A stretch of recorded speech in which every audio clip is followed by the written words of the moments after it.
If there's one thing I know about people after all these years in ministry, everybody wants peace. Peace relationally, peace mentally, peace emotionally, peace spiritually. And so you ask questions. Am I good enough? Am I accepted? Do I have what it takes? Do people really care about me? You've got those questions, and they go through your mind. You know it. You know God right now is speaking to your heart. I'd like to take credit for it, but I can't.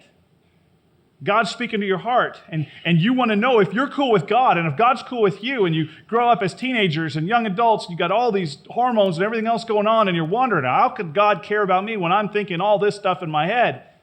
And then we get older, and for guys, it doesn't change much. But we've got these questions. And I think that's why God sent Jesus. Because we foul up and we sin, we face the consequences of those sin. Because, hey, just because we're forgiven doesn't mean there aren't consequences. Just because you're forgiven of all your sin doesn't mean you're going to face consequences for the decisions that you make. That's just not something we tell our children. Hey, your decisions have consequences, so when you slap your sister, you get grounded and blah, blah, blah. No, that goes for us too. You're forgiven. You're good before God, but there's consequences to your disobedience.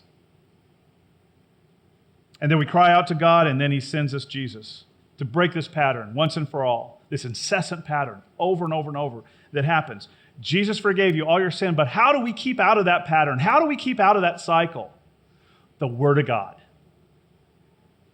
We keep away from that type of pattern because we know the Word of God. The double-edged sword gives us peace. Know God, know the Bible, have peace. Hebrews 4, verse 12 on the screen. For the Word of God is living and active. That's the Bible.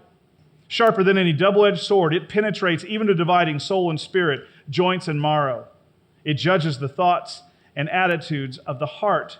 Nothing in all creation is hidden from God's sight. Everything is uncovered and laid bare before the eyes of Him to whom we must give an account. So I've got a question for you. I've got a couple of questions. How is your walk with God? And I want you to answer that in your own mind, silently, not out loud right now. How is your walk with God? 2 subparts to that. Is there sin? Is there sin going on in your life right now? Now, I'm not talking about, I slipped, or I made a mistake, or that was that one time. You know exactly what I'm talking about because it popped right into your head. You know the sin I'm talking about. It's that cycle sin. It's that sin that you hope nobody finds out. It's that sin that you struggle with all the time. Is there sin in your life? Second question, right behind that, is there any disobedience?